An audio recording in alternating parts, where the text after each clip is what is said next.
श्री गुरुभ्यो नमः। श्री सरस्वत्यै नमः। नमस्ते शारदे देवी सरस्वती मतिप्रदे वसत्वं मम जिह्वाग्रे सर्वविद्या प्रदा भव। पुंडलीकवरदा हरिविठ्ठल श्री ज्ञानदेव तुकाराम पंढरीनाथ महाराज की जय। जय जय रघुवीर समर्था।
परमेश्वर स्वरूप उपस्थित सर्व श्रोतृवृंदांच्या हृदयस्थ परमात्म्याला अत्यंत श्रद्धापूर्वक भावानी नमस्कार करते, नतमस्तक होते।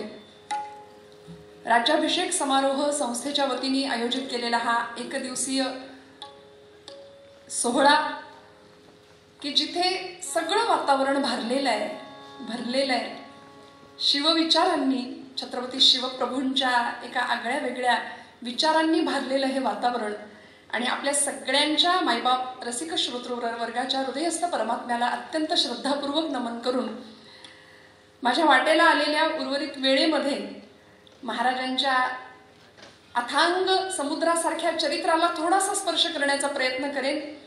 एकदा जय जयकाराचा ठणकावून आवाज, जसा कीर्तनाचा घोष आहे, सदा नाम घोष करू हरिकथा, त्यामुळे कीर्तनामध्ये घोष असेल, श्रोत्यांकडून आवाज आला तर मग ते टॉनिक आमच्यासाठी काम करेल। त्यामुळे खणखणीत आवाजामध्ये मी नेहमी म्हणते बऱ्याचदा की आपला आवाज अयोध्येत पोहोचला पाहिजे, प्रभू रामांकडे जाईल का? इथून थेट खणखणीत आवाजामध्ये मस्त जय जयकार करा।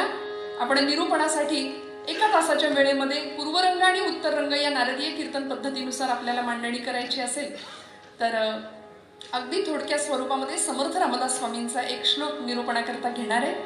आपल्या सगळ्यांना वंदन करते माझे दोन उत्कृष्ट साथीदार, तबल्याच्या साथीसाठी असलेले आमचे विरारचे रूपक वझे आणि पेटीच्या साथीसाठी माझे यजमान स्वतः श्री कौस्तुभ परांजपे मनापासून दोघांनाही वंदन. आणि आपण सगळ्यांनी मिळून जी काही एका तासाची कीर्तन सेवा आहे ती छत्रपती शिवप्रभूंच्या चरणावरती आपण समर्पित करायची. खणखणीत जय जयकार करा.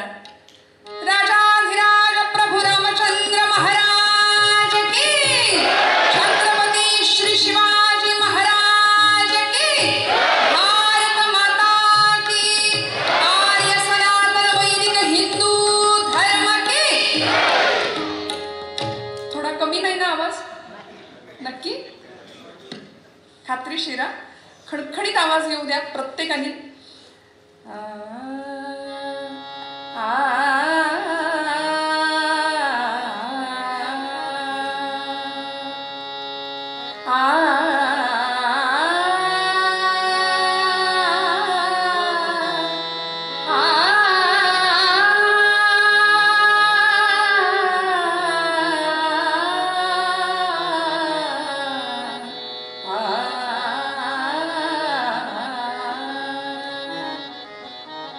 सदा देव काळजी झिजे देहजाचा, सदा देव काळजी झिजे देहजाचा.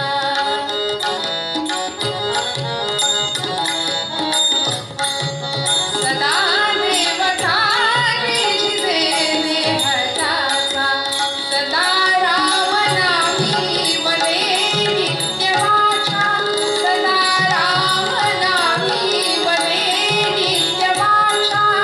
स्वधर्मेची चाले सदा उत्तमाचा, स्वधर्मेची चाले सदा उत्तमाचा. जगी धन्य तो दास सर्वोत्तमाचा, जगी धन्य तो दास सर्वोत्तमाचा, जगी धन्य तो दास सर्वोत्तमाचा.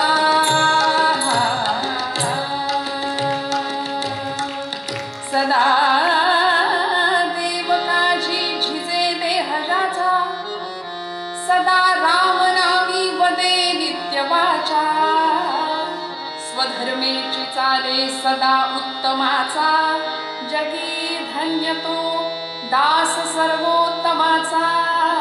जय जय रघुवीर समर्थ. संत श्रेष्ठ राष्ट्रगुरु समर्थ रामदास स्वामींच्या मनोबोधातला अत्यंत सुंदर सोपा 48 क्रमांकाचा भुजंग प्रयात वृत्तामधला खूप सुंदर असलेला श्लोक. अनेक श्लोकांमध्ये दासाची लक्षणं समर्थांनी सांगितली आहेत. सर्वोत्तम दास कुणाला म्हणायचं, सर्वोत्तम भक्त कुणाला म्हणायचं. या 4 ओळींमध्ये, या 4 चरणांमध्ये एक शब्द वारंवार वापरला.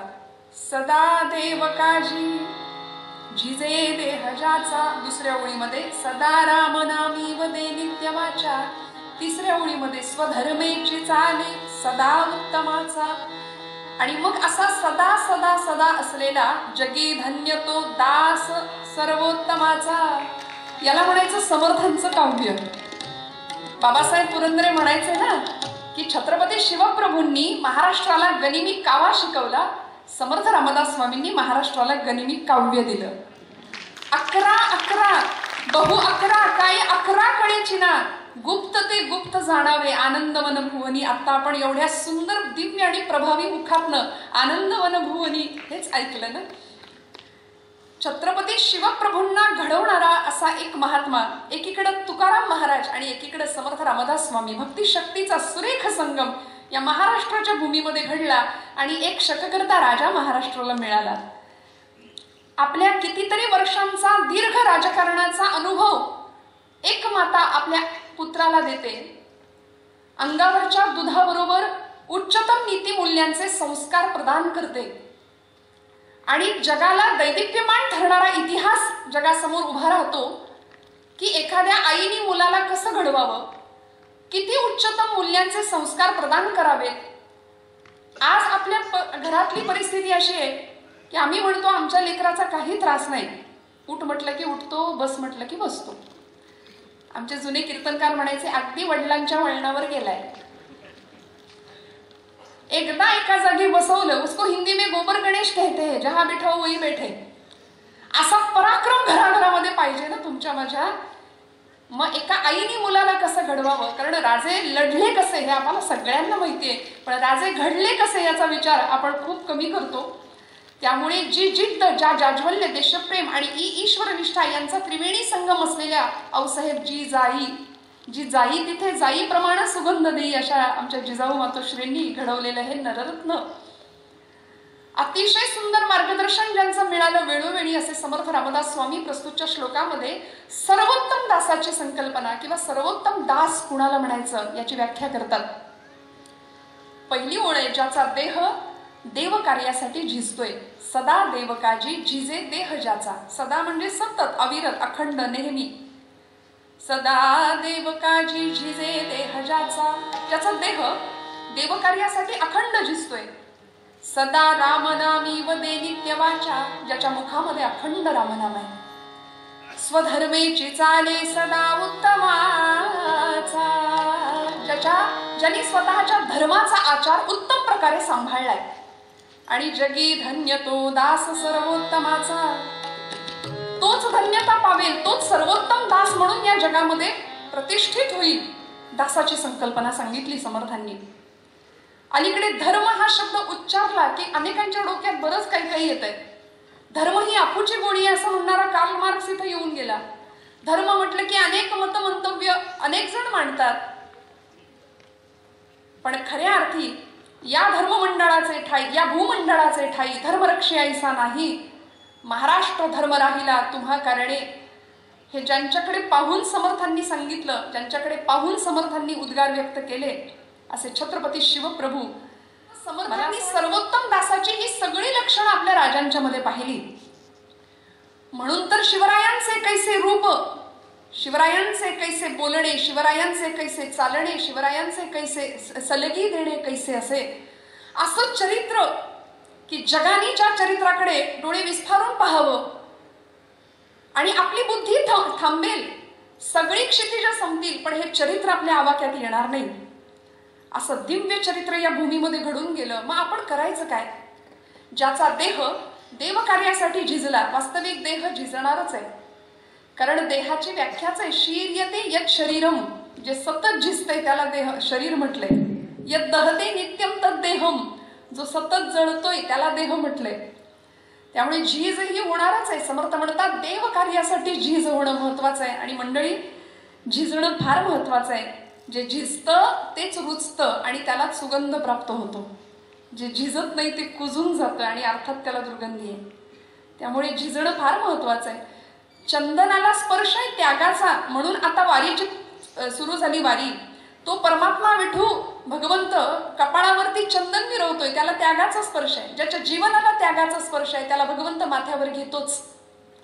म्हणून तर चळवळीला अधिष्ठान होतं भगवंताचं. सामर्थ्य आहे चळवळीचे, जो जो करील तयाचे, परंतु तेथे भगवंताचे अधिष्ठान पाहिजे. या न्यायाने छत्रपतींचा स्वराज्याचा झंझावात सबंध महाराष्ट्राने पाहिला. आणि आजही आजचं वातावरण आपण किती भरलेलं आहे आपण पाहतोय. ज्यांनी आपल्या धर्माचा आचार उत्तम सांभाळला, ज्याच्या मुखामध्ये अखंड रामनाम आहे, त्याला सर्वोत्तम दास असं समर्थांनी म्हटलंय ना. सध्या इतकी परिस्थिती विलक्षण आहे. मगाशी आपण ऐकलं, ऐतिहासिक सुवर्णाक्षराने लिहून ठेवावा असा एक ऐतिहासिक दिवस 22 जानेवारीचा आपण सगळ्या भारतवासियांनी, हिंदू धर्मीयांनी अनुभवला. 500 वर्षांचा प्रभूंचा वनवास संपून प्रभू प्रतिष्ठित झाले आपल्या सिंहासनावरती. पण अयोध्येच्या राम मंदिरानंतर 30 कोटी मुसलमान एकत्र आले आणि 500 वर्षानंतर सुद्धा अनेक जातीपातीत विभागलेला हिंदू समाज एकत्र यायला तयार नाही. ही केवढी मोठी शोकांतिका आहे. समर्थांनी देश काल वर्तमान अवघेची अव्यवधान सावधान सावधान म्हणून जगाला सावध करण्याकरता बाहेर पडले. श्रोते हो, काय तुमचं माझं काम आहे? इथं येऊन करायचं काय? राज्याभिषेक समारोह संस्थेच्या निमित्ताने आयोजित केलेले या समारोहामध्ये इथं येऊन करायचं काय? कविवर्य दुर्गाप्रसाद तिवारी सांगून गेले काय करायचं.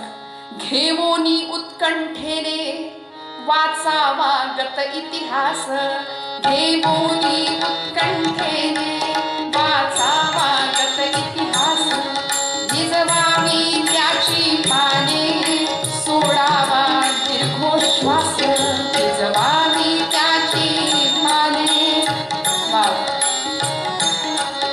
पूर्व दिव्य ते जाणोनी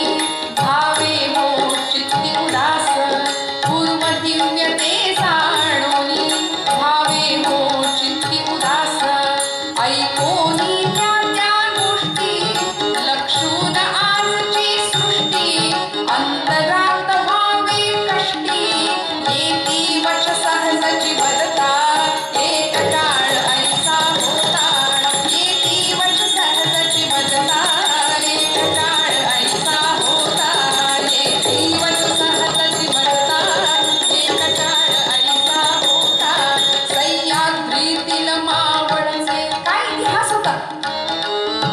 जय जय रघुवीर समर्थाची गर्जना एकीकडं महाराष्ट्रामध्ये घुमत होती.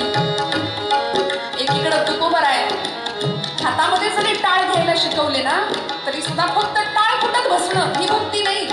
या भक्तीला शक्तीची जोड द्यावी आणि छत्रपतींना संदेश द्यावा. विंचू देव्हाऱ्याशी आला, देवपूजा नावडे त्याला, तेथे पैजाराचे काम, अधमाशी तो अधम. समर्थ म्हणाले उद्धटासी उद्धट, खटनटासी खटनट. आणि त्याच वेळी काय घडलं हो? एक इतिहास घडला महाराष्ट्राच्या भूमीमध्ये. सह्याद्रीतील मावळचे कडनिकडीचे झुंजार, एक एक लाख मोलाचा शिवसर्जाचा दरबार, एक एक लाख मोलाचा शिवशाहीचा सरदार. थाटला अशा वीरांनी शिवसर्जाचा दरबार. तो दंडक मंडल धारी कफनीला शोभ मिळाली, प्रगटता समर्थ स्वामी बनी उमटे तेथ पवित्र. जय जय रघुवीर समर्थ बनी उमटे तेथ पवित्र. जय जय रघुवीर समर्थ राष्ट्राच्या कल्याणार्थ. जय जय रघुवीर समर्थ हिंदूंच्या कल्याणार्थ. जय जय रघुवीर समर्थ धर्माच्या कल्याणार्थ. जय जय रघुवीर समर्थ. महाराष्ट्राच्या कानाकोपऱ्यामध्ये ही गर्जना घुमली. मठ स्थापना झाली, संप्रदाय निर्माण झाला आणि बघता बघता समाज, धर्म, राष्ट्र आणि अंतिम टप्प्यावर प्रभू रामचंद्र अशा 4 खांबांवर प्रत्येकाचं जीवन उभारलेलं असावं ही शिकवण महाराष्ट्रामध्ये ज्या काळामध्ये मिळाली. श्रोतेहो, तुमचं माझं काम आता काय आहे याचा विचार आम्हाला करावा लागेल. घरामध्ये आमच्याकडे भरपूर भौतिक सुविधा आहेत. महापुरुषांनी अमुक केलं, महापुरुषांनी तमुक केलं, आपण सगळे ऐकतो. छत्रपतींचा इतिहास ऐकला, समर्थांनी काय केलं आपण ऐकलं. आपण काय करायचं? तुमच्या माझ्याकडे घरामध्ये सगळ्या भौतिक सुविधा आहेत. लाखो रुपयांचं फर्निचर आहे, लाखो रुपयांचे LED TV आहे, पण मला असं वाटतं 50 रुपयाचं पुस्तक घरात मिळेल की नाही याची खात्री नाही. म्हणून म्हटलं घेऊन उत्कंठेने वाचावा गत इतिहास, भिजवावी त्याची पाने. नाही हो. म्हणून एक काळ ऐसा होता. जुन्या मंडळींना तो काळ आठवतो. आताची शोकांतिका वाटते. आताच्या पिढीकडे पाहिलं की वाईट वाटतं की ना धर्माभिमान आहे, ना राष्ट्राभिमान आहे, ना स्वतःच्या देशाची धर्माची चाड आहे. आपल्याच घरातल्या वडीलधाऱ्या माणसांच्या बद्दल देखील थोडा सुद्धा आदराचा भाव नाहीये. मोबाईलमुळे इतकं भरकटलेपण आलं, इतकी संभ्रांतावस्था आली की जीवनाचं ध्येय नेमकं काय? हू आय एम, मी कोण आहे, मी कशासाठी इथे जन्माला आलो आणि माझ्या जन्माला येण्याचं ध्येय काय आहे, मी इथं येऊन करायचंय काय? समर्थ म्हणतात काय करायचंय सांगू? सदा देव काजी झिजे देहाचा. स्वतःचा देह देवकार्यासाठी झिजवूया. मुखामध्ये अखंड रामनाम राहू दे. स्वतःच्या धर्माचं आचरण उत्तम प्रकारे आम्ही सांभाळतोय की नाही याचं भान ठेवूया. घराघरामध्ये धर्मशिक्षण दिलं जातंय की नाही याविषयी काहीतरी विचार करूया.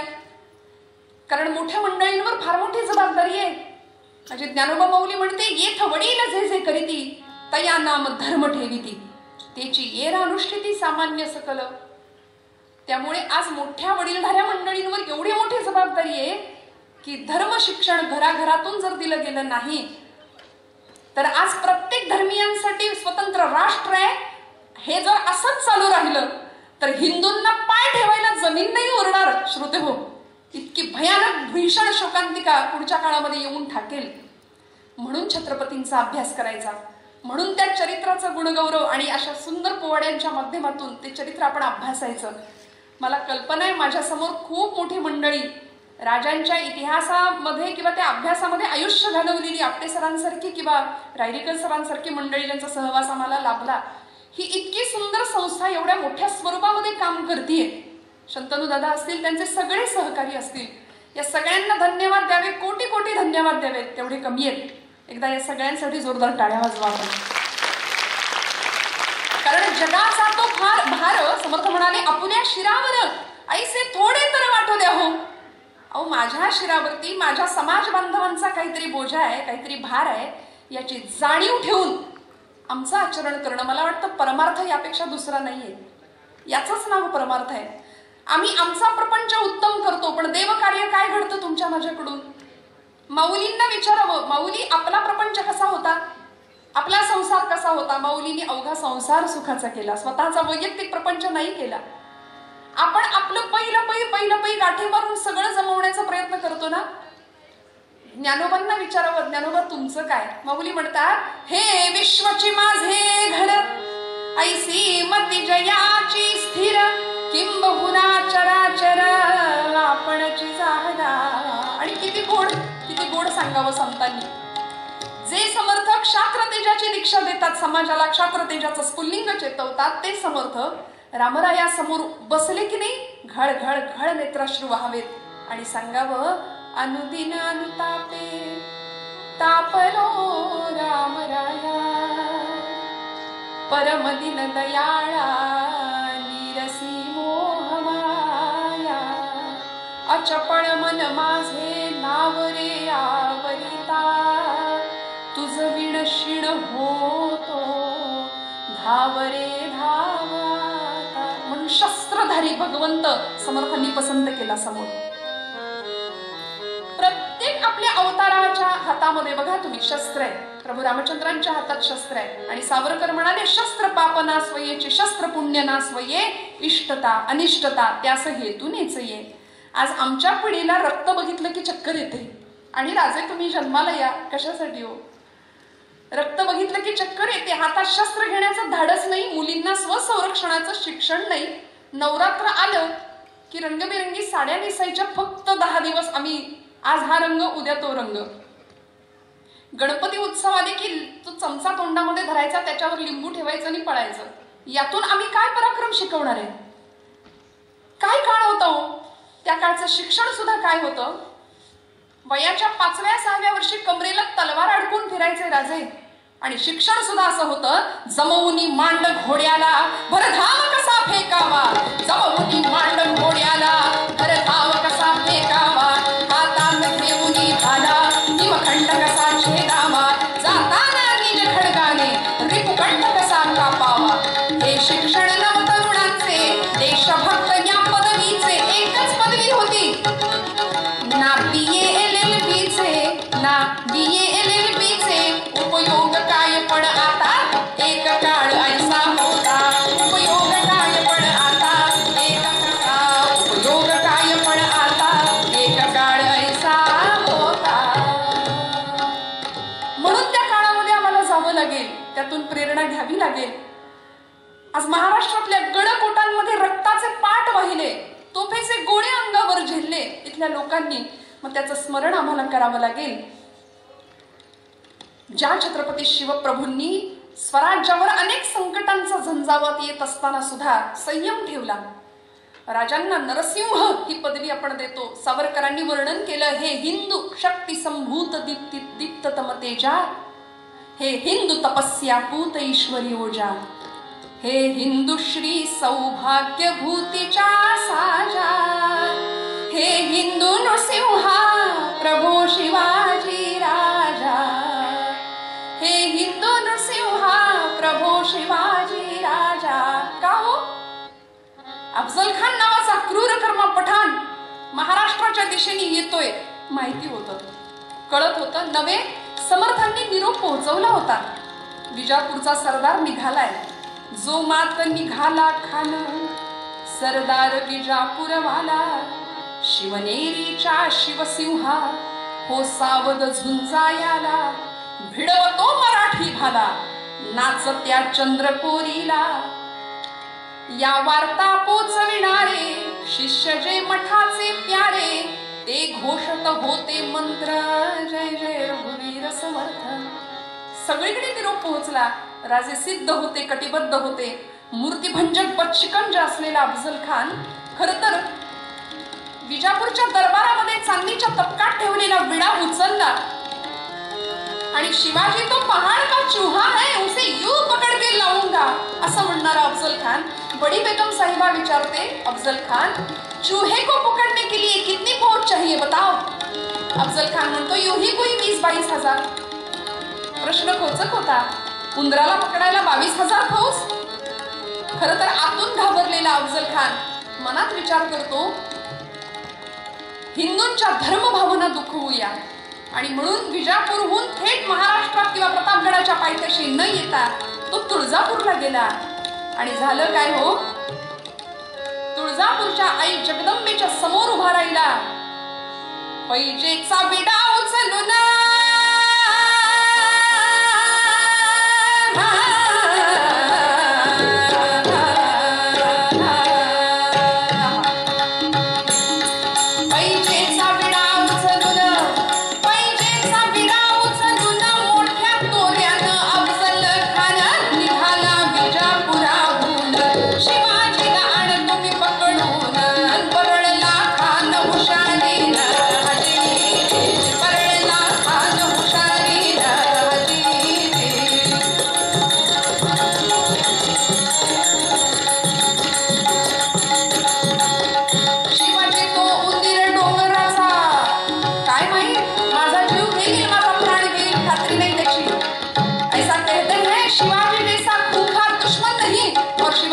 दिलदार दोस्त भी नहीं. शिवाजी तो उंदीर डोंगराचा, शिवाजी तो उंदीर डोंगराचा, बच्चा मराठ्याचा, नेम काय त्याचा, कदाचित घेईल माझा प्राण. संगे 20,000 सैन्य घेऊन निघाला मोठ्या तयारीनं. निघाला मोठ्या तयारीनं.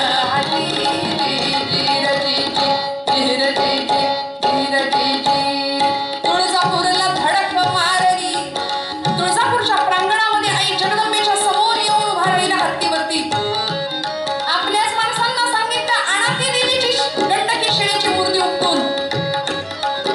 ज्यांच्या मनामध्ये आणि मनगटामध्ये आणि मेंदूमध्ये विचारच नव्हता स्वराज्याचा, अशी माणसं चाकरी करण्यातच धन्यता मानत होती.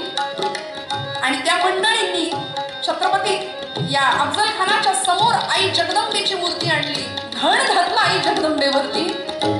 मूर्तीकडे पाहिलं आणि सांगत होता, हिंदुओं की देवता इतनी तेज है, हिंदू क्यों भेड़ बकरी जैसा जीते हैं. पाहिलं, मूर्तीला खाणकण हत्तीवरनं खाली फेकली. ठिकऱ्या झाल्या मूर्तीच्या. जाती घेऊन माणसं बोलावली. रांगोळी सगळ्या पटांगणात पसरवली आणि खदखद हास्य करत होता. म्हणत होता, मैंने परमात्मा की मिट्टी बनाई है कोई मई का लाल जो मिट्टी से परमात्मा को फिर से पैदा कर सके. राग येत नव्हता का हो? राग येत होता माझ्या राजाला. पण प्रतापगडाच्या पायथ्यापर्यंत येऊ दिलं. कृष्ण नीती माहिती होती. शिशुपालाचे 100 अपराध भरले, मग 101व्या अपराधाला सुदर्शन काढलं ना राजांनी. तसं त्याला प्रतापगडापर्यंत येऊ दिलं आणि मग त्याचा कोथळा बाहेर काढला. खऱ्या अर्थी नरसिंहाचा अवतार. आणि अशा छत्रपती शिवप्रभूंनी ज्या प्रकारे स्वराज्याची स्थापना केली, स्वराज्यावर आलेली अनेक संकट लीलया पेलली. एक राज्य शकट मराठी मातीला स्वतःचं सिंहासन निर्माण करून दिलं.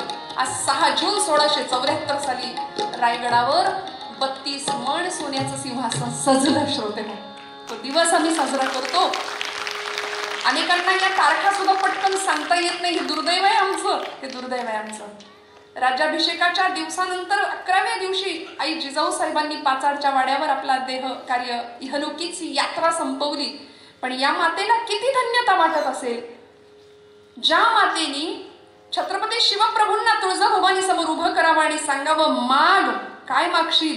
देवी उमे कालिके आदिशक्ती शिवानंदिनी भक्त कल्याणिनी चंडासुर छेदिनी भद्रकाली निशंभासुर प्राण संहारिणी दाक्षायणी शैल राजेंद्र कन्ये जगत स्वामिनी राजराजेश्वरी. दाक्षायणी शैल राजेंद्र कन्ये जगत स्वामिनी राजराजेश्वरी. कुळाची भवानी तुला प्रार्थितो हा शिवाजी रणी रे जय स्वामिनी. कुळाची भवानी तुला प्रार्थितो हा शिवाजी रणी रे जय स्वामिनी. देवी उमे कालिके आदिशक्ती शिवानंदिनी भक्त कल्याणिनी चंडासुर छेदिनी भद्रकाली निशंभासुर प्राण संहारिणी. आणि त्या तुळजाभवानीने एवढी कृपा करावी त्याचा परिणाम असा झाला, तलवारीला अधिष्ठान मिळालं आई जगदंबेचं. हातामध्ये पोत घेऊन देवीची कवड्यांची माळ गळ्यात घालून भूत्या होऊन नाचावं. भक्तीचं बेसमेंट आयुष्याला मिळालं, आईचे संस्कार मिळाले आणि एक स्वराज्य शकट राजांनी निर्माण केला. काय संस्कार होते, कुठल्या मुशीतनं राजे घडले हे आपण सगळे जाणता. कीर्तनाच्या पद्धतीनुसार पूर्वरंग आणि उत्तर रंग म्हटल्यानंतर पूर्वरंगामध्ये मी इथेच रमते आणि कथा भागाकडे जाताना राजांच्या आयुष्यातला पहिला खटला मला आपल्याला सांगायला आवडेल आणि त्यासाठी जिजाऊ मातोश्रींचं काय योगदान होतं हे आपण उत्तर रंगामध्ये बघूया. पूर्वरंगात मी इथेच थांबते. स्वधर्मेची चाले सदा उत्तमाचा, जगी धन्य तो दास सर्वोत्तमाचा. या समर्थांच्या श्लोकाचा एकदा पुन्हा आठव करू. कीर्तनाच्या नियमानुसार थोडा वेळ मस्त हाताने टाळी मुखारी नाम घेऊन नामस्मरण करू आणि मग कथेकडे वळूया. सदा देव काजी झिजे देह जाचा, सदा देव काजी झिजे देह जाचा.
नियमानुसार एकदा हरिनामाचा गजर करायचा. मस्त सगळ्यांनी एकदम छान हाताने टाळी मुखाने खणखणीत आवाजामध्ये नाम घेऊया. श्रीराम जय राम जय जय राम. बोला सगळ्यांचा बोलूया.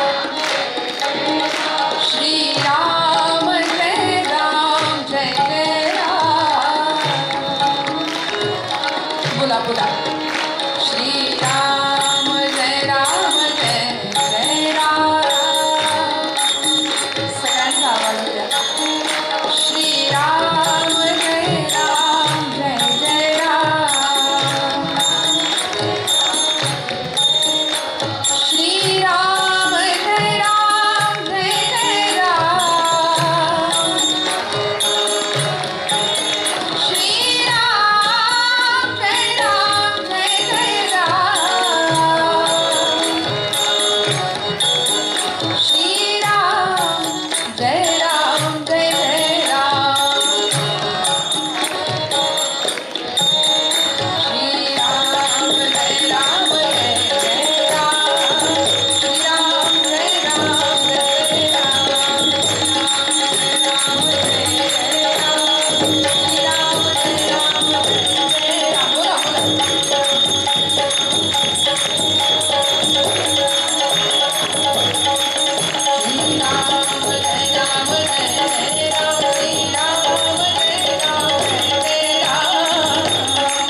शतकांच्या यज्ञातून उठले एक केशरी ज्वाला, 10 दिशांच्या हृदयामधून अरुणोदय झाला,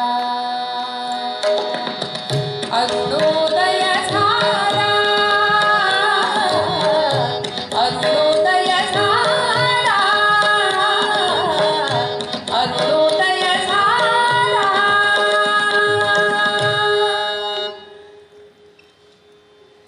अत्यंत कृतार्थ अवस्थेमध्ये पोहोचलेले आऊसाहेब जिजाऊ पुन्हा एकदा गतस्मृतींना उजाळा द्यावा म्हणून राज्याभिषेक सोहळा पार पडला आणि काय वाटलं, पुण्याच्या कसबा गणपतीच्या दर्शनाला जावं म्हणून पालखीत बसल्या आणि मेण्यात बसल्या आणि भोयांनी तो मेणा घेऊन पुण्याच्या कसबा गणपतीच्या मंदिरासमोर थांबवला. आतून एक हात बाहेर आला, हाताला आधार द्यायला एक दासी झपकन पुढे धावली. मोतिया रंगाची शाल अंगावर परिधान केलेल्या, पांढरं लुगडं नेसलेल्या आमच्या आऊसाहेब जिजाऊ पाहिलं, सगळं गाव जमा झालं होतं आऊसाहेबांना पाहायला. एखादी कुणीतरी यायची आणि म्हणायची, या बया आऊसाहेब आले ती, आऊसाहेब आले ती, आऊसाहेब आले ती, बिगी बिगी चला आऊसाहेबांचं दर्शन घेऊया. आऊसाहेबांनी त्याही गर्दीमध्ये एखाद्या महिलेला ओळखावं, सखू सखू तूच ना ग, खाजगीकडे होतीस लाल महालात माझ्यासोबत. आणि त्याही परिस्थितीत त्या बाईने पदराचा गोळा तोंडात कोंबून सांगावं, या बाया इतकी वर्षांनी आऊसाहेबांनी मला ओळखले, मला ध्यानात ठेवले. याला म्हणायचं माणसं जपणं. कुठल्याही प्रकारची झेड सिक्युरिटी न घेता ही माता वावरत होती समाजामध्ये, आपल्या मावळ्यांमध्ये, आपल्या लोकांमध्ये. कसबा गणपती समोर आल्या, गणरायाला प्रार्थना केली, गणराया काय दिवस दाखवलेस रे. सिंदखेड राजाची मी एवढीशी लेक लखुजी राजांच्या आणि म्हळसाबाईच्या पोटी जन्माला आले. सुलतान शाहीतले एक एक चाळे माझ्या नजरेला दिसायला लागले. विचारांची परिपक्वता आली आणि निर्धार झाला. सकल सौभाग्य वज्रचुडे मंडित होऊन भोसल्यांच्या कुळात प्रवेश केला आणि खऱ्या अर्थी सुलतानीचे सगळे चाळे पुन्हा दिसायला लागले. आपल्याच बाया बापड्यांना डोळ्या देखत आपल्या समोर ओढून नेलं जात होतं. आपल्या डोळ्या देखत अब्रू लुटताना बघताना दुसरा इलाज उरला नव्हता. समर्थ म्हणायचे, कित्येक ब्राह्मणी गुजरणी भ्रष्टविल्या, किती एक हाल होवोनी मेल्या, किती एक देशांतरा त्या विकिल्या. इतकी भयान भीषण अवस्था. ज्ञान कलंकित झालेलं, शौर्य भयभीत झालं होतं, तारुण्य दिशाहीन झालेलं, वार्धक्य निराधार झालं होतं. चारित्र्याची होळी पेटत होती आणि त्या होळीत आमची माणसं आमच्याच माणसांना टाकून शिमगा साजरा करत होती. आणि अशा वेळी सर्व संघाचा परित्याग केलेले संत महात्मे आई जगदंबेकडे साकडं घालत होते. आऊसाहेबांना कितीतरी काळ मागे गेल्या आणि आज अचानक आठवला तो दिवस, शिवनेरी किल्ल्यावरचा. शिवाई देवीचा कृपा प्रसाद मला मिळाला. आई आई माझं साकडं ऐकून घेतलंस, आई माझं मागणं पूर्ण केलंस. काय होतं मागणं हो? मूर्तिमंत सौदामिनी उंबरठ्यावर उभी होती, 3.5 शक्तिपीठांकडे गारहाणं घालत होती. सकल साधू संतांनी आई जगदंबेकडे गारहाणं घालावं. बये बये दार उघड, दार उघड बाई आता, दार उघड बाया, दार उघड बाई आता, दार उघड बाया, दार उघड बाई आता, दार उघड बाया, दार उघड बाई आता, दार उघड बाया, दार उघड बाई आता, दार उघड बाया, दार उघड बाई आता, दार उघड बाया, करवे निवासिनी दार उघड बाया, तुळजापूर भवानी दार उघड बाया, माहूरची रेणुका दार उघड बाया, भोगाईची अंबा दार उघड बाया, तेलंगण लक्ष्मी दार उघड बाया, दार उघड बाया आता, दार उघड बाया, दार उघड बाया आता, दार उघड बाया.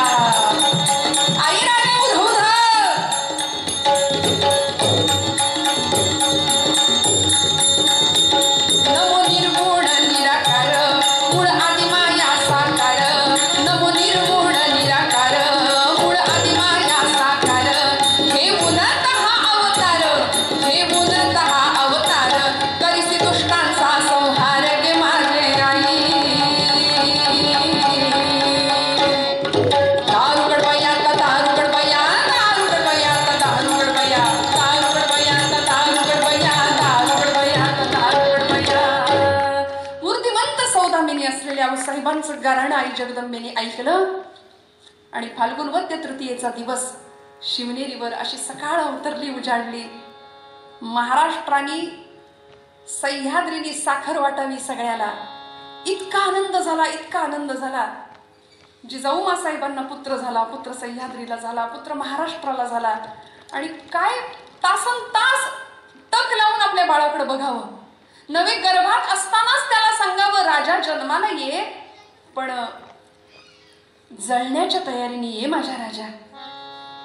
सगळीकडे अंधार आहे रे, 350-400 वर्षाचा अंधकार आहे. जळण्याच्या तयारीने ये. एवढ्याशा ज्योतीने ठरवलं ना जळायचं, तर मोठ्यात मोठ्या अंधाराचा पराभव करता येतो. माझ्या राजा जळण्याच्या तयारीने ये. गर्भातच मोठी वळल्या जायच्या हो. आणि ज्यावेळी जन्म झाला एकटक डोळे लावून बघावं, काय पाळणा गायला असेल. कल्पना करा ना, काय जिजाऊ मातोश्री काय पद्धतीने घडवलं असेल माझ्या राजाला. कुठेच कॉम्प्रोमाइज नाही. तू वाटेल ते कर, वाटेल तसा वाग, हे आपल्या बाबतीत होतं आहे की नाही. मागायच्या आधी सगळं मिळतं, नाही ऐकायची सवयच नाही. त्यामुळे मिळालेल्या गोष्टींची किंमत नाही ना, त्याचा अभिमान नाही. पण जिजाऊ मातोश्री किती कठोर होतात. त्या सांगतात राजा आता झोपायचं नाही. ती अंगाई सुद्धा किती विलक्षण असेल. मला असं विचारू नका हीच अंगाई गायली असेल का. पुरावा काय. आमचे गुरुजी म्हणतात पुरावा नाही त्याला पुरावा. म्हणजे हीच अंगाई गायली असेल का जिजाऊ साहेबांनी, असं विचारू नका मला. जिजाऊ साहेबांनी आपल्या राजांना घडवण्याकरता काय मूल्य दिली असतील, काय विचार दिले असतील. सांगितलं गुणी बाळ पुरे, आता तुझी झोप पुरे. गुणी बाळ पुरे नीज आता करी सखया. आता झोपायचं नाही माझ्या राजा, उठ आणि काय सांगते ते ऐक. उठ रे उठ शिवराया, गुणी बाळ पुरे नीज आता करी सखया. गुणी बाळ पुरे नीज आता करी सखया. उठ रे उठ शिवराया.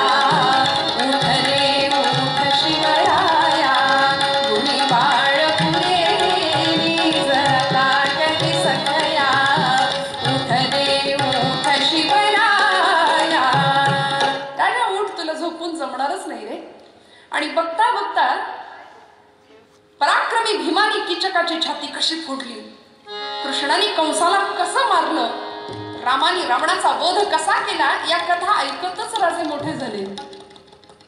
आणि मग पुण्याच्या भूमीमध्ये ज्यावेळी 5व्या वर्षी आणलं, त्यावेळी राखेचे डोंगर साचलेले स्मशान झालेलं गावचं स्मशान झालेलं. एक पहार ठोकली होती, त्या पहारेवर एक कवटी अडकवली होती, चपलांचं तोरण पुण्याच्या वेशीला टांगलं होतं. जणू काही या 3 गोष्टी सांगत होत्या की जो कोणी पुण्याच्या भूमीमध्ये स्वराज्य निर्माण करण्याचा प्रयत्न करील त्याच्या घराची आम्ही अशी मसनवट करून टाकू. आणि या भूमीमध्ये आऊसाहेब आपल्या 5 वर्षाच्या बाळाला आणतात. राजे विचारतात आऊसाहेब कुठाय माझा वाडा, कुठाय माझा घोडा आणि कुठाय माझं सैन्य. आऊसाहेब संस्कार देतात राजे. मोठी माणसं आयत्या घरात राहत नाही, ती घरं बांधतात आणि मग राहतात. जमेल जमेल हो आऊसाहेब, आपला आशीर्वाद असेल आणि श्रींची इच्छा असेल तर हे राज्य होईल, ही काळ्या दगडावरची रेष आहे. आणि मग सोन्याचा फाडा लावलेल्या नांगराने पुण्याची भूमी नांगरली जाते. तांदळा सापडतो गणपतीच्या आकाराचा कसबा, गणपती म्हणून स्थापना होते, लाल महाल सिद्ध होतो. आणि बघता बघता राजांचं वय वाढतं. विचारांची परिपक्वता मिळते. 12 मावळ्यातल्या लोकांच्या आशा अपेक्षा उंचावतात की ही मायलेकरं जगाला ललामभूत आणि दैदिप्यमान ठरेल असा इतिहास घडवतील. इतर मायलेकरांसारखी ही मायलेकरं नाहीयेत. कधी कुणाच्या घरची झुणका भाकर खायला आडेवेळे नाही घेतले हो. सगळ्या मावळ्यांना गोळा केलं आणि बघता बघता 12व्या वर्षी विजापूरच्या दरबारामध्ये बादशाहाला थरकाप सुटेल अशी गर्जना सुद्धा दिली. आदिलशाहीच्या दरबारामध्ये उभे राहिलेले राजे सांगतात, मी बादशाला मुजरा करणार नाही. आई, मी नाही म्हणत असताना सुद्धा तू म्हणालीस म्हणून मी दरबारात गेलो. कारण जिजाऊ मातोश्रींचा संस्कार होता, राजा आपल्याला गेलं पाहिजे. वडिलांना भेटायला गेल्या, शिवबाची आणि शहाजीराजांची भेट व्हावी म्हणून विजापूरला घेऊन गेल्या होत्या 12व्या वर्षी. मजल दर मजल करत प्रवास झाला. जाताना आपला देव्हारा सोबत नेला होता. सगळे लोक तिथले म्हणायला लागले, आऊसाहेब हे इथे चालणार नाही, इथे फक्त नमाज असतो म्हणाले, सकाळचा आवाज, हे इथे चालणार नाही. पण आमचा धर्म, आमची संस्कृती, आम्ही जिथे जाऊ तिथे अभिमानानं मिरू. कारण आम्हाला आमच्या श्रीमंतीचाच अभिमान नाही, स्वामी विवेकानंद म्हणायचे. आम्ही कसं जिथे जाऊ तिथल्यासारखे राहतो. तिथे गेल्यावर बरमुडा घातलेला चालतो ना, मग आम्ही तिथे तेच घालू. कारण धोतर आमची परंपरा होती ती आम्ही मागे टाकली. पण जिजाऊ साहेब म्हणतात, राजा तू कुठेही जाऊ द्या, तुझ्या गळ्यामध्ये देवी भक्तीची कवड्यांची माळ असणार, तुझ्या मस्तकाला जिरे टोप असणार, कपाळाला केशरी गंध असणारच, आणि आपली सकाळ ही भूपाळीनीच होणार. म्हणून विजापूरच्या प्रांतामध्ये भूपाळीचे स्वर घुमले. घनश्याम सुंदरा श्रीधरा अरुणोदय झाला, घनश्याम सुंदरा श्रीधरा. सगळ्यांना कळलं कोण आलंय. जिजाऊ मातोश्री राजांना घेऊन विजापुरात दाखल झाल्या. दरबारात नाही म्हणताना सुद्धा जावं लागलं, कारण जिजाऊ सांगत होत्या, राजा मी सांगितलेलं विसरलास, हनुमंतरायांनी रावणाच्या दरबारात जाऊन त्याची फजिती केली होतीस, जावं लागेल. 12व्या वर्षी राजे गेले, मुजऱ्यासाठी पुकारे झाले. रायाराव नावाचा हिंदू सरदार नाव पुकारलं गेलं, मुजरा केला आदिलशाहीच्या त्या दरबारात बादशहाला. शहाजीराजांनी मुजरा केला आणि हळूच आपल्या बाळाला सांगतायत, राजे मुजरा करा. 12 वर्षाचे म्हणजे आपल्या घरातलं 7वीतलं मुलं येते. 12व्या वर्षी छत्रपती शिवप्रभू बादशाहकडे अशी नजरेला नजर देऊन उभे होते की ज्या दरबारामध्ये खालची मान वर करायची चोरी होती, ज्या दरबारामध्ये जातानाच अशी 2 दृश्य भयानक पाहिली होती की त्या प्रवेशद्वाराला एक मुंडकं, एक डोकं असं टांगलं होतं शेंडीला बांधून, त्याच्यामध्ये भुसा भरला होता, आणि एक डोकं असं होतं की ज्याच्या नाकातोंडातनं विजापूरचं गटार वाहत होतं. सगळे राजे शरण गेले, हिंदू राजे बादशहाला, पण एक राजा होता विजयनगरचा राजा रामदेवराय. तो शरण नाही गेला म्हणून त्याचं मस्तक धडावेगळं केलं, शेंडीला बांधून विजापूरच्या दरबाराला स्वागताला टांगलं. शहाजीराजे म्हणत होते, शिवबा सूड घ्यायची ही पद्धत आहे यांची. आणि एक मंत्री होता दरबारामध्ये, तो म्हणत होता, राजे शरण जाऊ नका. त्या मंत्र्याचं मस्तक धडावेगळं केलं, त्याच्या नाकातोंडात नळ्या घालून सगळ्या विजापूरचं गटार त्याच्यातनं वाहतंय राजे. म्हणून मुजरा करायला तयार नव्हते राजे, पण आज जावं लागलं. शहाजीराजे सांगत होते, शिवबा आता जर मुजरा नाही केला ना तर इथे या दरबारात फक्त रक्त, मांस आणि कत्तल होईल, चिखल होईल, रक्ताचा मुजरा करा. न राहून बादशाह म्हणाला, रहना दो शहाजीराजे, बेटा घबरा गया होगा, उसे दरबार के कुछ रीति रिवाज होते हैं मालूम नहीं होंगे, घबरा गया होगा, रहना दो. एवढं ऐकलं आणि सगळे दचकावेत या आवाजामध्ये शिवबाराजे म्हणाले, ए बादशाह मी कुणालाही घाबरलेलो नाहीये म्हणाले. शहाजीराजे म्हणले, दौलतराव न्याय यांना झाला एवढा भूकंप पुरे झाला, लवकर न्या माघारी.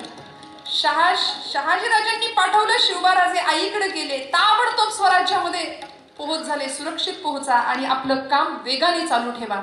आणि मग जो जोम धरला स्वराज्याने. आपण सगळे जाणता, वय वर्ष 16, रोहिणेश्वरावरती रायरेश्वराच्या शंभू महादेवाच्या त्या पिंडी समोर 150 मावळ्यांच्या धारोषण रक्ताचा अभिषेक झाला आणि प्रार्थना झाली, जटाटवी गलज्जल प्रवाह पावित स्थले गले वलंब्य लंबितांबुजंग तुंग मालिका टमट टमट टमट टमन्निनाद वट्टमर्वयं चकार चंड तांडवं मनोतु न शिव शिवम् जटाकटाः संभ्रम भ्रमन्निलिप्प निर्झरी विलोलने चिवल्लने विराज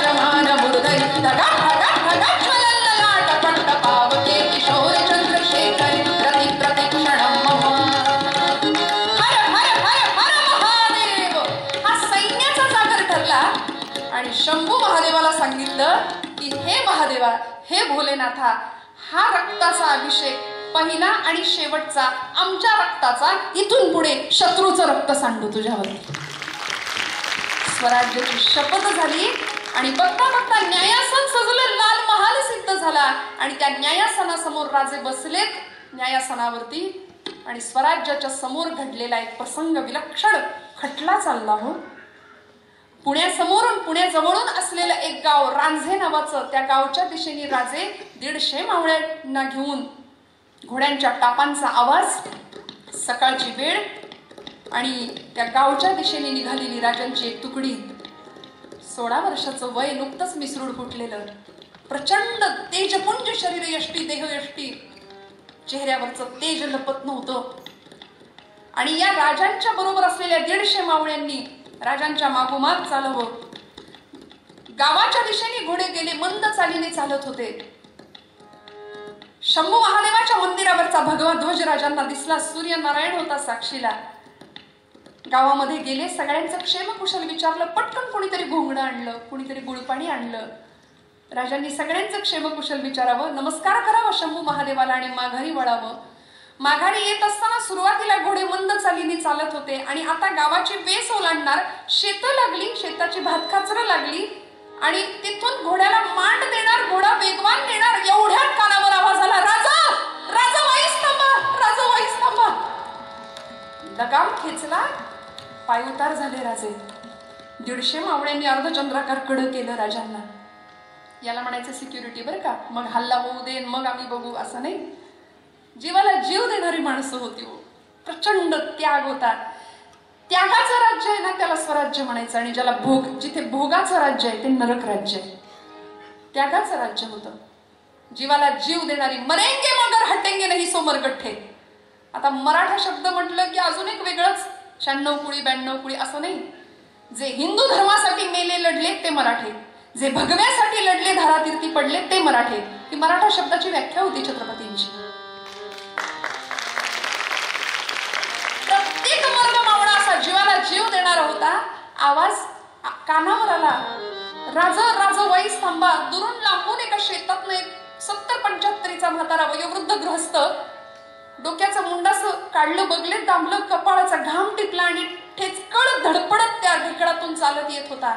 राजांच्या समोर आला आणि सगळ्यांकडे बघून म्हणाला की अरे तुमच्यापैकी शिवबा राजा कोण आहे र? तानाजींनी सांगावं, अहो म्हातार बाबा, तुम्ही ओळखत नाही बाई आमच्या राजासनी. अहो हेच नव्हतं आमचं राज. त्याला वाटलं की राजा म्हणजे कोणीतरी 50शीचा माणूस असेल, एवढं मोठं राज्य निर्माण केलंय. सर्वांगावरनं अंग हात फिरवला, गालावरनं हात फिरवला, पटापट मुके घेतले. शाबासरा माझ्या राजा, लई चांगलं राज्य करतोयस. आणि असं करता करता करता हात राजांच्या कमरेला असलेल्या त्या तलवारीच्या मुठीकडे गेला. एक विधभर तलवार खरकन बाहेर आली म्यानातून आणि राजांची मूठ त्या मुठीवर पडली. एखादं मातीचं ढेकूळ जसं पाण्यात विरघळावं तशी मूठ सैल झाली आणि म्हातारा खाली बसला. ओक्साबोक्षी गुडघ्यात मान घालून रडायला लागला. सगळ्यांनी त्याच्या पाठीला, छातीला, पोटाला भाले लावले. अरे आमच्या राजाच्या जीवावर उठतोस होय? राजांनी ओळखलं प्रकार काहीतरी वेगळा आहे, बाजूला केलं सगळ्यांना. म्हातारबाबांना उठवलं, खांद्याला धरून सांगितलं, आजोबा काय आम्हाला मारायचा विचार होता का? आम्हाला मारायचा विचार होता? नाही रे राजा. अरे माझं संत आयुष्य तुला मिळू द्या, तुला कोण र मारतो? अरे मरायचंच आहे तर तुझ्या तलवारीनं मारावं म्हणून तुझी तलवार उपसत होतो. सांगा बाबा, असा कोणता प्रसंग तुमच्यावर आला की ज्यामुळे तुम्हाला मरावंसं वाटतं? यासाठी का आम्ही स्वराज्याचा घाट घातला? इथे देवळातला देव, वेदशाळेतला वेद, स्त्रीचं शील, तरुणांचा पराक्रम आणि वृद्धांचं जीवन सगळं सुरक्षित राहावं याकरता स्वराज्याचा घाट माझ्या मातोश्रींच्या करवी आम्ही घातलाय. मग तुम्हाला मरावंसं का वाटतं सांगा? आणि त्या आजोबांनी आपली कर्म कहाणी सांगायला सुरुवात केली. राजा, माझं बी तुझ्यासारखं, अक्षय तुझ्यासारखं एक पोरग आहे. मला म्हणायचं मला शिवबाराजाच्या सैन्यात जायचंय. मी म्हणलं, तू जर शिवबाराजाच्या सैन्यात गेला तर म्हाताऱ्याच्या पोटाला तुकडा कोण देईल र? म्हणून नको नको म्हणत असताना त्याचं लग्न लावून दिलं. मुलगी घरात आली, नक्षत्रासारखी माझी सून, माझी लेक. पूजेचा दिवस होता. गावच्या सगळ्यांना जेवू घातलं, लाडवाची पंगत घातली राजा. गावचं पाटील सुद्धा जेवायला आलं होतं. आणि पाटलाला लाडू वाढायला म्हणून पोरगी खाली वाकली. पाटलाच्या हृदयातला रावण जागा झाला. राजा दुर्योधन जागा झाला. आणि एकदा का माणसाच्या मनात रावण किंवा दुर्योधन जागा झाला की माणूस आपपरभाव विसरतो. माझी पोरगी रोज पाणवठ्यावर जायची. रोज मला सांगायची, बाबा पाटील माझ्याकडे वाकड्या नजरेने पाहतात. मी म्हणायचो, आपला जुना जमाना, राजाने मारलं, पावसाने झोडपलं, कुणाला सांगणार? गावचं पाटील आपलं मायबाप आहे ती पोरी. पण नाही राजा. एक दिवस सकाळी सकाळी मी माझी बैलजोडी घेऊन पाण्यावर पाणवठ्यावर गेलो. पाण्यावर काहीतरी तरंगत होतं माझा राजा. आणि ते दुसरं तिसरं काही नव्हतं, माझी सून होती, माझी लेक होती राजा. पाटलांनी विश्वासघातानी तिच्याशी नको तो बदअमल केला, नको तो व्यवहार केला.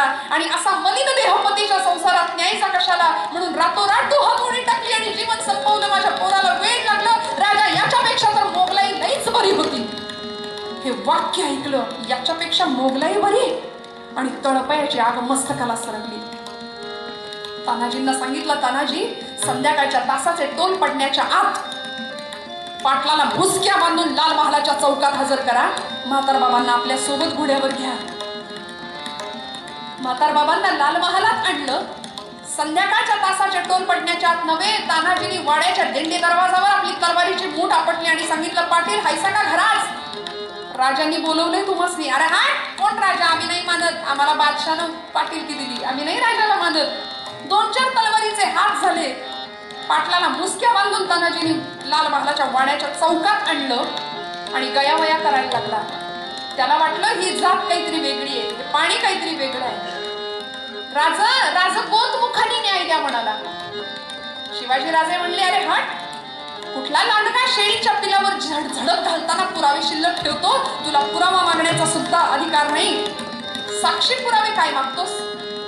पंतांनी त्याचा आरोप वाचून दाखवताना त्यांच्या जिभेला लगाम पडत होता. राजे म्हणत होते, पंत, जो व्यभिचार, जो पापाचार करताना याला याची आई बहीण आठवली नाही, तो वाचताना तुमच्या जिभेला का लगाम पडतोय? कळू द्या सगळ्या जगाला याचा पापाचार. आणि मग पुन्हा कळाला, शिक्षा सुनावायची होती. काय शिक्षा देणार या गुन्ह्याला? काय शिक्षा देणार? 16 वर्षाचं वय होतं माझ्या राजांचं. पलीकडे चिकाच्या पडद्याआड बसलेल्या आऊसाहेबांकडे फक्त एकदा पाहिलं आणि नजरेने सांगितलं, आऊसाहेब, स्वराज्याच्या समोर आलेला पहिला खटला आहे. मला असं वाटतं या खटल्याचा निकाल आपण द्यावा. जिजाऊ साहेबांनी नजरेनेच राजाला सांगितलं, राजा विसरलास? मी तुम्हाला काय शिकवलं? रामकृष्ण तुमचे पूर्वज, रामकृष्ण तुमचे पूर्वज, रामकृष्ण तुमचे पूर्वज.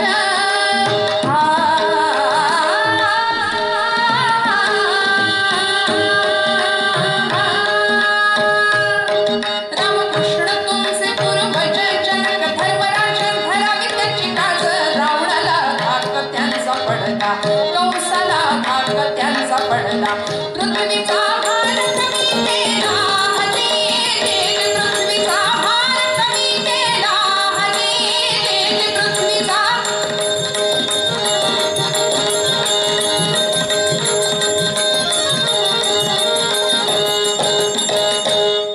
जन सकल धर्म बुडविला, जन सकल धर्म बुडविला, देश तुडविला, त्यांच्या राज्याला एकसे देव नवीन अवतार. कराया दुष्टांचा संहार, लक्षात घ्यावा तोच व्यवहार हाती, लक्षात घ्यावा तोच व्यवहार हाती. राजा, तू या पाटलाशी असा सलूक कर की जो रामाने रावणाशी केलाय, जो कृष्णाने कंसाशी केला. देहदंड दे याला. एवढं ऐकलं आणि राजांनी शिक्षेचं फरमान सोडलं. भैरोजी चोराला सांगितलं, 1.25 हात लांबीची समशेर घेऊन तो तयार होता. संध्याकाळच्या तासाचे टोल पडण्याच्या आत या पाटलाचे दोन्ही हात आणि दोन्ही पाय कलम करा. कळू द्या जगाला की आपल्याच गावातल्या, आपल्याच समाजातल्या माय बहिणींकडे वाकड्या नजरेने जर पाहत असाल तर तुमची ही अवस्था करणारा शिवाचा अंश जन्माला आलाय. कळू द्या सगळ्या जगाला. आणि बघता बघता पाटील गयावया करत होता. पण संध्याकाळी काय गंमत होती आणि काय न्यायासन होतं राजांचं ऐका. सकाळी पुन्हा कळला, सकाळी दुपारी खटला चालला, संध्याकाळी न्याय देऊन राजे रिकामे होते. आता आताचं काय बोलावं. आताची परिस्थिती अशी, आरोपीचं कोवळं वय पाहता आणि त्यांनी केलेला हा पहिलाच गुन्हा पाहता त्याला रिकामं मोकळं सोडण्यात येत आहे. हातचा निकाल, डोक्याचे केस जायची वेळ येते, पण ह्या केस सुटत नाहीत. किती भीषण भयान अवस्था आहे. म्हणून राजांचा इतिहास ऐकायचा, म्हणून राजांचा इतिहास गायचा. संध्याकाळी न्याय देऊन राजे रिकामे होते. 2 हात आणि 2 पाय पालीच्या शेपटीसारख्या रक्ताच्या थारोळ्यामध्ये वळ वळ वळ निचेष्ट पडले होते. धड नुसतं होतं रक्ताच्या थारोळ्यामध्ये. सगळ्या जगाला कळलं काय आहे छत्रपती शिवाजीराजांचा न्याय आणि न्याय निवाडा. जिजाऊ मातोश्रींच्या डोळ्यातले अश्रू पाहिले. राजा जवळ गेले, नमस्कार केला. आऊसाहेब, आपल्या डोळ्यात अश्रू का रडत आहात? माझं काही चुकलं का? आपण याला देहदंड द्या असं सांगितलं होतं आणि मी याला मारलं नाही तर याचे फक्त हात पाय तोडले, याला जिवंत ठेवला म्हणून माझ्यावर नाराज आहात का? नाराज आहात? आऊसाहेबांनी सांगावं, राजा असं का केलंस फक्त सांगशील? शिवबाराजे सांगतात, आऊसाहेब आज हा पाटील जिवंत असून म्हणजे इच्छा असून जगू शकत नाही आणि इच्छा असून मरू शकत नाही. जोपर्यंत हा जिवंत आहे तोपर्यंत या देशातल्या रावणाला आणि दुर्योधनाला हा सांगत राहील, खबरदार, आता जर कुणाकडे वाकड्या नजरेने पाहाल तर तुमची ही अवस्था करणारा शिवाचा अंश निर्माण झालाय. हा पाटील इच्छा असताना सुद्धा जगू शकत नाही, इच्छा असताना मरू शकत नाही. आणि जिजाऊ साहेबांच्या डोळ्यातनं अश्रू उघळतायत. शिवबाराजे सांगतायत, आऊसाहेब सीतेचा एक अश्रू रावणाच्या दरबारात पडला, रावणाचा निर्वंश झाला. द्रौपदीचा एक अश्रू कौरवांच्या सभेत पडला, कौरवांचा निर्वंश झाला. आपल्या अश्रूंची ताकद मोजण्याचं भाग्य महाराष्ट्रामध्ये नाहीये. आऊसाहेब रडू नका. आणि इथे नमस्कार केल्यावर जिजाऊ माऊलींच्या डोळ्यातून ओघळणारे अश्रू राजांच्या डोक्यावर आयुष्यातला पहिला अभिषेक करत होते, राज्याभिषेक करत होत्या. आणि तो क्षण आठवून आज कसबा गणपती समोर बसलेले आऊसाहेबांना आठवतंय, गणराया काय दिवस दाखवलेस रे, काय दिवस दाखवलेस. या स्वराज्यावर अनेक संकट चालून आली, अनेक संकट चालून आली, पण माझ्या शिवबाच्या भवानीला अधिष्ठान मिळालं आणि तू मागे राहिलास खंबीरपणाने. कशाचं फळ आहे? समर्थांचं मार्गदर्शन, तुकोबांचं मार्गदर्शन माझ्या राजाला मिळालं आणि एक सिंहासन मराठी माणसाचं, मराठी माणसाची बाजू निर्माण होऊ शकली. मराठी माणसाला स्वतःचं सिंहासन निर्माण होऊ शकलं, मिळू शकलं. हे फक्त मी नेहमी असं म्हणते की शिवाजीराजे कुठून तरी चमत्काराने प्रगट झाले नाही का. आपण टीव्हीत ऐकतो असा काहीतरी लाईट निघाला मग राजे निर्माण झाले, असं नाहीये.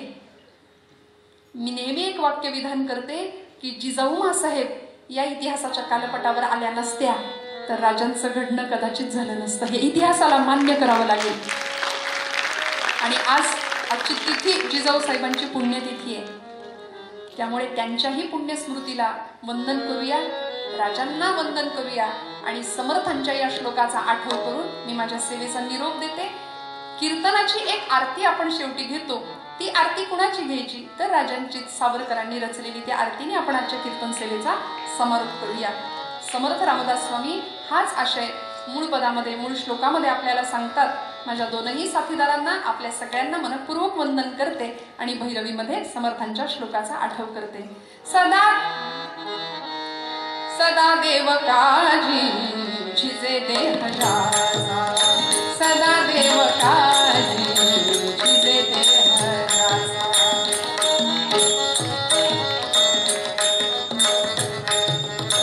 सदा राम नामी वदे नित्य वाचा, सदा राम नामी वदे नित्य वाचा. स्वधर्मेची चाले सदा उत्तमाचा, जगी धन्य तो दास सर्वोत्तमाचा.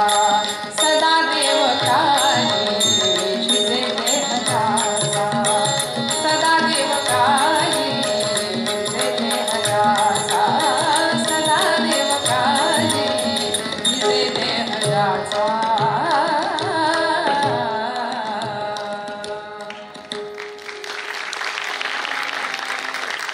जय देव जय देव जय जय शिवराया, जय जय शिवराया. या या अनन्य शरणा आर्या ताराया,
आणि राज्याभिषेक समारोह समिती ठाणे आणि ठाणे महापालिका यांच्या संयुक्त विद्यमाने आयोजित या कार्यक्रमात आमच्याकडून ही छोटीशी भेट स्वीकारा.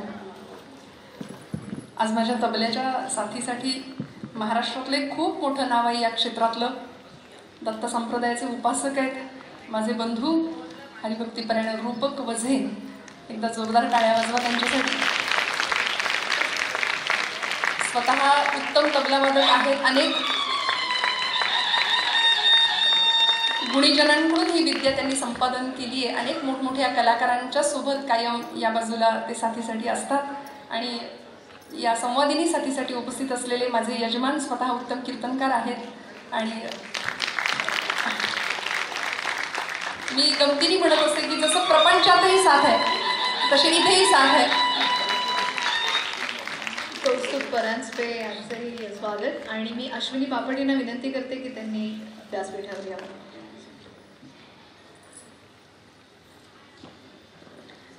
तुम्हा सर्वांनाही विनंती की 1-2 मिनिटं स्थानापन्न व्हा. आपला सकाळच्या सत्रातला कार्यक्रम अजून संपलेला नाहीये.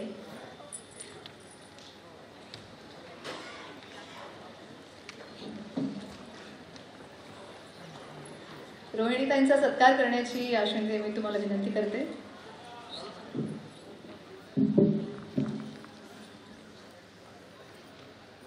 राज्याभिषेक समारोह समिती ठाणे यांच्यातर्फे ही एक छोटीशी भेट रोहिणीताई यांना आपण देत आहोत.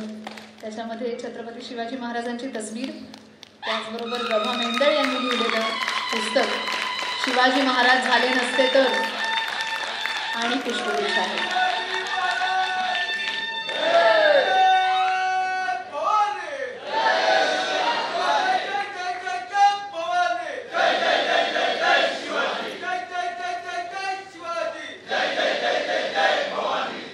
धन्यवाद.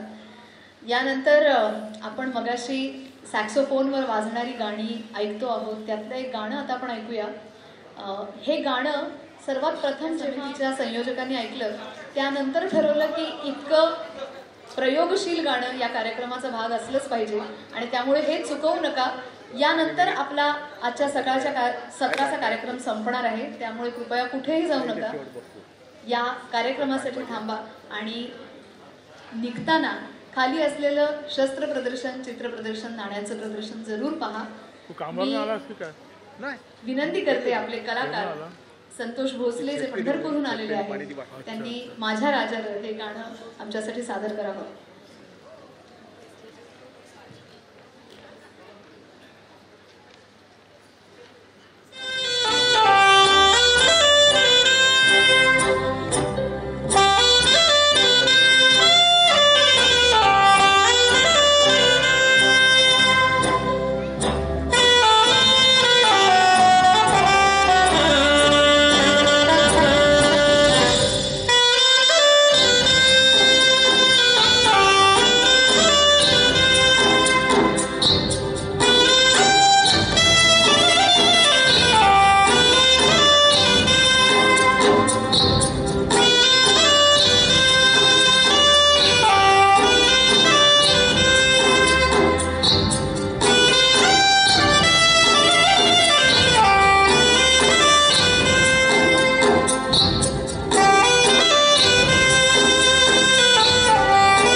सारखं पाश्चात्य इतकं दमदार वाद्य, पण माझ्या राजारं हे जेव्हा ते गायला लागतं तेव्हा खरोखर डोळ्यात पाणी येतं. मला अजून तो प्रसंग आठवतो जेव्हा शिवपुण्यतिथीच्या दिवशी संतोषजींनी हेच गाणं वाजवलं होतं. 2000 पेक्षा जास्त उपस्थित श्रोते त्याचे सूर ऐकून अक्षरशः रडलेले होते. जोरदार टाळ्या एकदा या दमदार कलावंतासाठी आणि हे दमदार वाद्य, पाश्चात्य वाद्य आपल्या राजाचं कौतुक करणारं गाणं आळवण्यासाठी. या सकाळच्या सत्रातले कार्यक्रम इथे समाप्त होत आहेत. यानंतर आपण पुन्हा भेटणार आहोत 4:30 इथंच ह्या सभागृहामध्ये. मल्लखांब आणि दांडपट्ट्याची प्रात्यक्षिक तेव्हा इथे तुम्ही पाहू शकणार आहात. त्याचबरोबर जाणता राजा इथे प्रत्यक्ष अवतरणार आहे. कलांगण प्रस्तुत आणि नृत्यधारा या संस्थेमार्फत इथे शिवजन्म ते शिवराज्याभिषेक अशा सर्व प्रसंगांचं सुंदर सादरीकरण नृत्याच्या माध्यमातून होणार आहे. आणि त्याचबरोबर विवेक सोनार आणि त्यांचे शिष्य शिवसुमनांजली बासरी वादनातून इथे सादर करणार आहेत. तेव्हा नक्की या, आवर्जून या आणि राज्याभिषेक समारोह समितीच्या या समारोहामध्ये जरूर सहभागी व्हा. धन्यवाद.